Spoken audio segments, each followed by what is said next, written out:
waktu Musa disuruh keluarin bangsa Israel dari tanah Mesir, alasannya ke Fir'aun itu apa? Ibadah, Pak. Umumnya manusia itu selalu menganggap dirinya paling benar. Jadi makanya hukum hati nurani itu tidak bisa menyelamatkan manusia. Kita tidak pernah mendengar di Alkitab selama 400 tahun itu ada apa yang Tuhan berikan kepada bangsa Israel, itu nggak ada.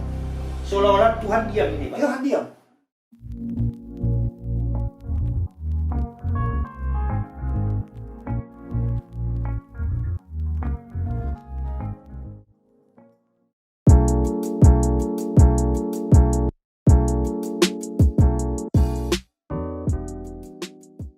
Salam Bapak Ibu yang terkasih di dalam Kristus. Kembali kita bertemu lagi dalam Samuel Pang Channel.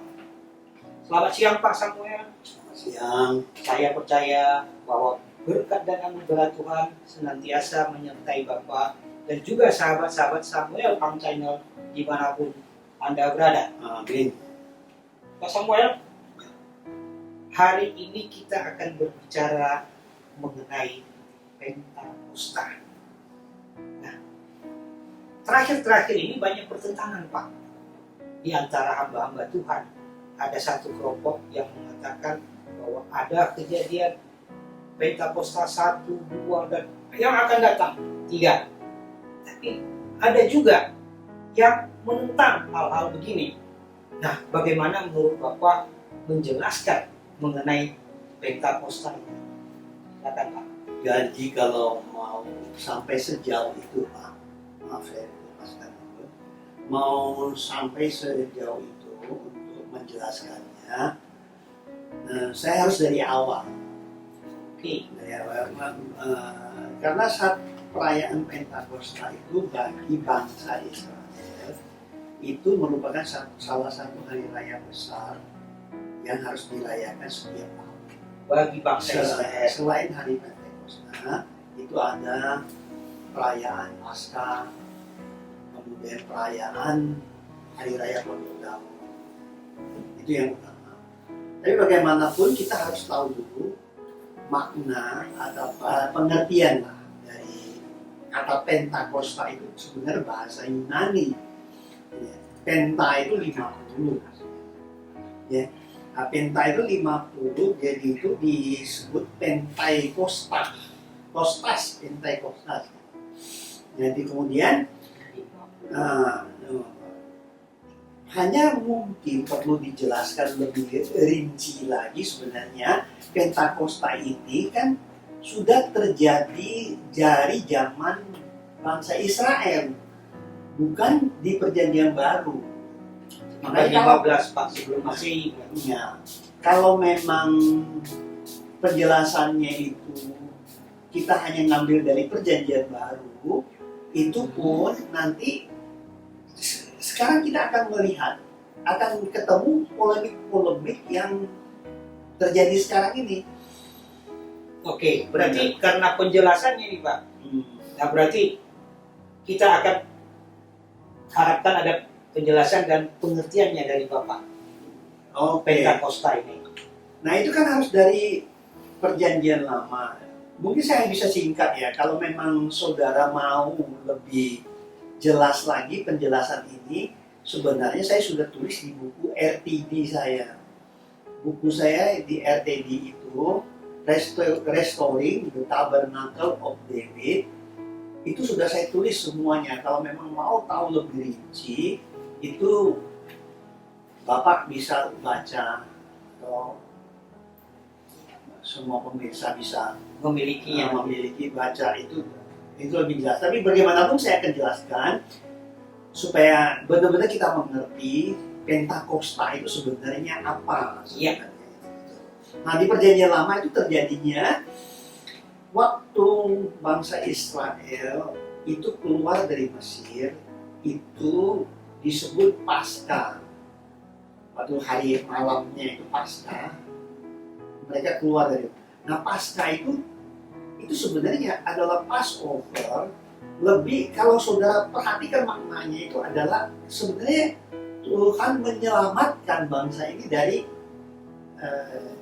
penganiayaan atau dari perbudakan bangsa Mesir, bangsa kafir kepada mereka. Nah, setelah keluar itu, mereka dalam perjalanan itu 7 kali sabat. Kurang, kalau 1 sabat itu kan 7 hari. 7 sabat itu berarti 49 hari. Jadi dari sabat pertama itu dihitung sampai mereka ke Mesir. Itu 2 hari sebelum masa sabat terakhir. Itu kurang lebih 48 hari mereka tiba di Mesir. Tiba di Gunung Sinai, sorry ya. Tiba di Gunung Sinai. Nah, di Gunung Sinai itu Musa naik ke Gunung Sinai. Kemudian Tuhan perintahkan kepada Musa supaya turun kembali memperingatkan bangsa Israel. 2 hari lagi, pas hari Pentakosta, Tuhan akan hadir di tengah-tengah mereka. Tapi untuk itu mereka disuruh menguduskan tempat itu. Bahkan di kaki gunung aja itu harus nggak boleh deket gitu. Itu sebenarnya suatu hal yang luar biasa karena hadirat Allah itu kan hadir gitu. Nah setelah itu, setelah memperingatkan bangsa Israel, Musa naik lagi ke Gunung Sinai. Nah waktu Musa naik ke Gunung Sinai, itulah pada hari ke-50, disitulah Allah hadir berupa api, awan. Dan pada waktu itu juga Musa itu dikasih 10 perintah Tuhan. Ya. Oke Pak, berarti sekarang begini, itu pengertiannya Pentakosta, kejadiannya itu 50. Nah, artinya kejadian Pentakosta itu adalah turunnya Roh Kudus. Roh Allah. Bukan. Oke, maaf Pak. Roh Allah berarti. Bukan. Oh belum. Oke Pak. Itu baru Tuhan memberikan 10 perintah. 10 perintah itulah kemudian menjadi acuan Taurat. Dasar untuk Taurat yang kemudian dijabarkan dalam 613 aturan Taurat. Nah ini bagi bangsa Israel. Bagi bangsa Israel itu. Nah, apakah ada makna di balik ini Pak? Ya, makanya Makna teologinya misalnya. ada. Justru yang paling penting diketahui makna teologinya yang paling penting. Kenapa saya bilang begitu? Makna teologi itu, makna teologi yang utama berarti gini kan, bangsa Israel dari manusia diciptakan, waktu itu manusia jatuh dalam dosa, kemudian manusia, dasar hukumnya apa? Yaitu hukum hati nurani, karena belum ada hukum tertulis. Nah, hukum hati nurani, bisa nggak Tuhan itu memberikan kebebasan kepada manusia untuk menyatakan tentang salah dan benar?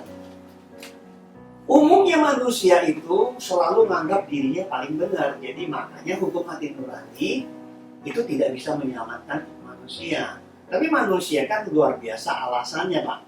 Karena saking banyaknya alasan menganggap dirinya paling benar. Itu kan manusia. Nah, satu sisi memang tidak tertulis. Hukum itu tidak Jadi lisan waktu itu sebelum Taurat ini lisan ya Pak. Oke. Nah kemudian setelah dikasih 10 perintah, itu kan kemudian jadi hukum Taurat. Nah bangsa Israel sebagai umat pilihan Allah, jadi makna teologinya adalah Pentakosta itu adalah Pentakosta pertama di Gunung Sinai. Ya, makna teologinya adalah Tuhan memberikan hukum Taurat untuk menuntun kehidupan umat pilihan. Itu makna utamanya gitu loh, daripada Pentakosta tadi gitu loh. Bisa Pentakosta dijelaskan pertama di Gunung Sinai itu. Oke, jadi maknanya sebagai Tuhan memberikan hukum Taurat untuk menuntun hukum Israel. bagi bangsa Israel. Nah, itulah Pentakosta pertama terjadi di Gunung Sinai. Oke, nah Tapi setelah itu Pentakosta itu tetap dirayakan oleh mereka setiap tahun. Nah, oke. Jadi bangsa Israel kalau tadi Bapak udah jelaskan, satu Paskah, kedua Pentakosta, Ya. dan yang ketiga tadi di awal-awal Bapak menyatakan pondok perayaan pondok Daud. Kalau daun. Daud. Oke. Nah sekarang pertanyaannya Pak, di Perjanjian Baru juga kita mengenal hari Pentakosta. Nah, bagaimana kejadiannya Pentakosta di Perjanjian Baru? Adakah makna yang menjadi benang merah di antara kedua ini? Ada. Justru Perjanjian Lama itu tidak bisa dipisahkan dari Perjanjian Baru. Tidak bisa Semua itu dipisahkan. dari Perjanjian Baru. Nah sekarang kita lihat Perjanjian Baru. Tapi sebelum saya jelaskan lebih banyak tentang ini, ada dikit tadi Perjanjian Lama tentang bangsa ini, umat pilihannya ini. Saya kasih contoh ya Pak ya. Waktu bangsa Israel masuk ke Mesir itu di bawah Yusuf, ya, itu mereka ditaruh di tempat yang bagus di tanah Gosen. Ya.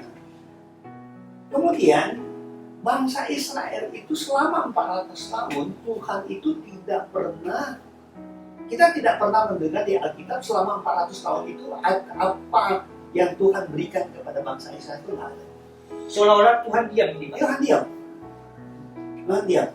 Bangsa Israel sendiri juga nggak cari Tuhan, kan? Seolah-olah putus nih Pak. Putus. Kenapa nggak cari Tuhan? Waktu Musa disuruh keluarin bangsa Israel dari tanah Mesir, alasannya ke Fir'aun itu apa? Ibadah, Pak. Supaya kami bisa ibadah. Kan berarti selama di Mesir dia nggak pernah beribadah. Keluaran pertama itu Pak ya. Iya, keluaran di kitab keluaran. Iya. Itu, nah ya kita keluaran ketiga, keempat. Kita Awal-awal ketika ditanya kalau kamu nanti keluar dari apa alasan saya untuk kasih tahu Fir'aun bahwa saya mau membawa bangsa ini keluar dari Mesir. Why? Mengapa? Ya. Kan alasannya ibadah, Pak. Bisa lihat di Keluaran 5. Keluaran Bisa lihat di Keluaran 5 nanti baca sendiri itu alasannya apa? Bahwa ini bangsa ini. Berarti selama 400 tahun mereka nggak pernah ibadah. Nah itu masa vakum. Nah sekarang konteksnya dengan Perjanjian Baru, coba perhatikan. Antara Maliaki sampai ke Yohanes.